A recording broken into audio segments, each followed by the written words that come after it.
It's Savannah, and this is the first Q&A that I have filmed for a vlog series that I've started, so I'm super excited.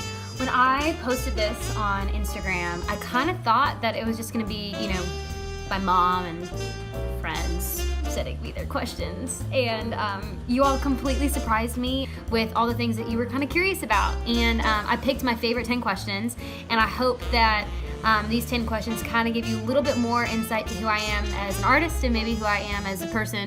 Without any further ado, here we go. Okay, so the first question that I got is from Bailey4, and it was, what is your favorite song to perform live? I think my favorite song to perform live is probably a song I wrote with Blair Daly and Laura Veltz when I was 17, which is called Just Sayin'. And this song is about this time that I got stood up by a boy on a date, and I was so frustrated the next day coming in, riding with him, and I was like, I have to call this guy out in a song because I just think it's so crazy that you have like all these different ways to get in touch with somebody nowadays, and he decided just not to come to the date.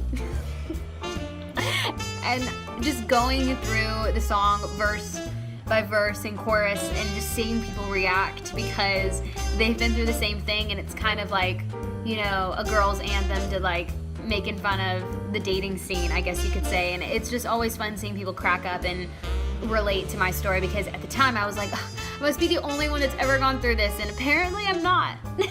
Okay, question number 2 was from Craig Abel, and he asked, where are your favorite places to travel? I did just get back from Europe, and I had an absolute blast out there. I think that my favorite city that I went to was probably Amsterdam, because my mom went with me. When I travel, I love to pretend like I'm a local, and you know, every morning we kind of just got up and we got dressed and we were like, let's just walk out the front door and kind of see which place we want to turn to today. So, you know, we just would make, you know, a right or a left turn and kind of just follow that road, and we'd stop in and get coffee somewhere or cheese and just kind of explore the city. And that was definitely so magical and such a growing experience for me as a person. And leaving Europe, I was very inspired as an artist, and I came back and, you know, I was like, I need to write songs about all these feelings that I had, and hopefully at my next shows you guys will hear some of those songs. Okay, question number 3 comes from Aubrey Lynn 13, and she asked, when did you first start writing music and who inspired you? I actually really started pursuing writing as a career when I first came out to Nashville when I was 13 as a songwriter. And I traveled back and forth to Nashville prior to that, just kind of daydreaming about, like, you know, maybe someday I'll live out here, and, you know, I'd carry my little karaoke CDs around with me all over Broadway and hope that someday somebody might, you know, hear me sing or ask me to sing, and my life would change. But I, you know, a couple years later came out here and got very, very lucky and was thrown into some rooms with some people that I just looked up to so much as a songwriter, and still to this day, their way of writing that I saw in those very early stages of me as a writer and as a co-writer in a room really influenced me to being that kind of artist and that kind of co-writer in a room. I'm very thankful for those experiences. As far as like who inspired me, I was an early fan of Miranda Lambert when I was younger. You know, the way that she speaks about other women I think is so inspiring, and the way she speaks about songwriting and as an artist, I think she's always been true to herself, and I think that's something that I hopefully have maintained and will continue to maintain as an artist. As far as songwriting, you know, Ryan Tedder and Pat Monahan are like 2 huge influences for me.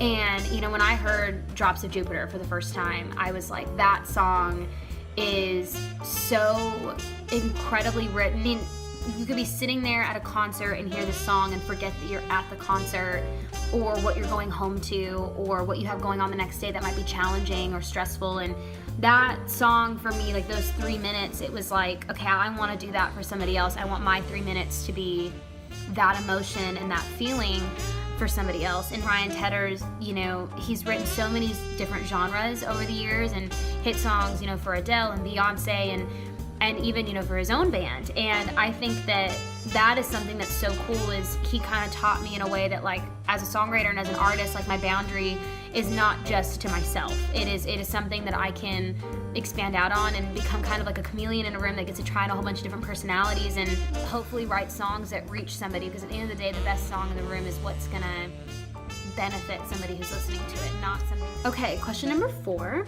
was from Weekdays with Murph, and he asked, when everything is said and done in your music career, 30 plus years down the road, what kind of impact / legacy do you want to have on the music industry?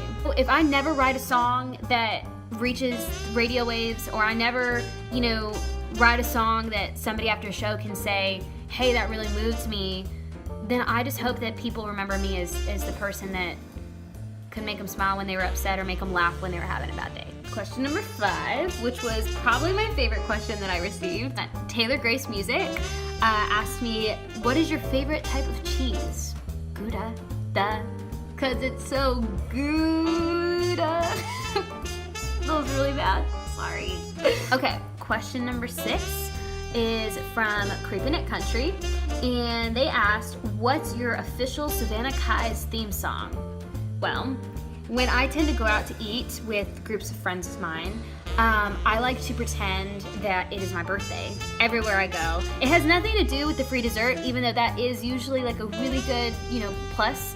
I just love birthdays so much. I love my birthday, I love my friends' birthdays, my family members' birthdays, and I just love the idea of a bunch of restaurant staff completely embarrassing you and singing a happy birthday. My theme song would just have to be happy birthday. Okay. Question number 7 is from @PJ_England1, and he's asked, what is your dream duet partner? Well, Pat Monahan or Ryan Tedder would be super, super, super cool. I also have this crazy idea that, because Ed Sheeran can sing words so quickly and I can talk words so quickly, I think somehow we might collaborate very well. I'm just sending it out into the universe. Pat Monahan, Ryan Tedder, Ed Sheeran, do you want to sing a song together? Just let me know. Next question is from Olivia Murphy, and she asked, what is your go-to coffee? Well, Olivia, depends on where I am. If I am at a cool coffee shop that's totally Instagram worthy, then I definitely am going for a cappuccino. I have a really weird love affair with cappuccinos ever since I wrote a song with this wonderful songwriter, Deanna Walker, and she has a cappuccino machine at her house. And before we were writing one day, she goes, hey, do you want coffee? And I usually had just always gotten, just regular, diner black coffee. And she was like, well, there is such thing as a cappuccino, and I do have a machine for this. And I was like, well, then let's do that. Let's drink cappuccinos. Now, if my bank account doesn't agree with that, I usually just go with the black coffee and put a little sugar or something in there. Okay, next question is from @4handgram. I hope I got that right. It is asking, what is your favorite breakfast cereal? Frosted Flakes is always good. You could be having a sad day, and a bowl of Frosted Flakes is just going to totally change that for you. If you're trying to be healthy, the best version of Frosted Flakes is probably the Special K Red Berries, because you can justify eating the whole box in one sitting.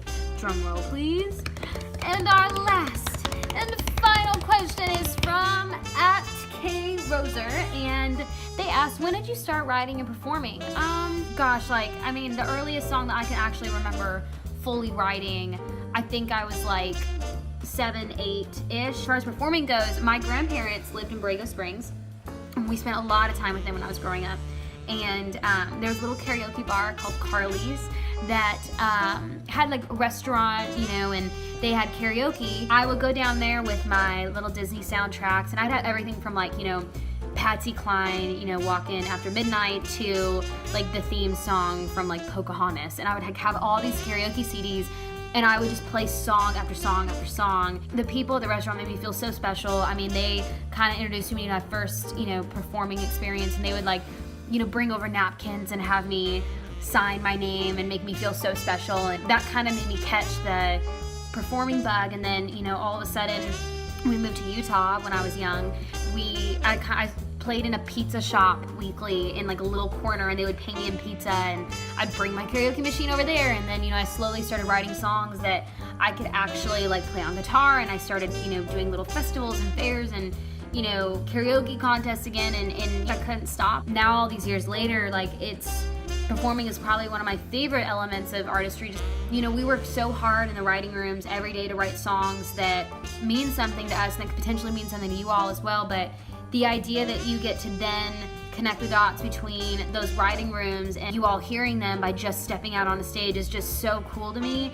And it's definitely what makes, you know, those hours of writing and trials that we go through as far as like human beings and like the exciting things, because every bump in the road, whether it's like really high or really low, like as a songwriter, as a writer in general, like you want to write about it and you want to express those feelings. So the fact that those moments can then be kind of like memorialized, I guess you could say, on stage in a moment when we're connecting that with you all. Basically just anything that gets me out there and playing songs, I just have so much fun.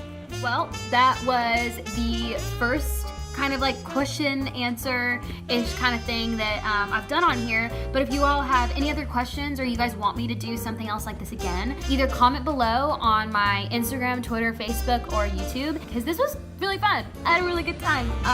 Thank you guys so much for watching. I really, really appreciate it, and stay tuned for more things to come.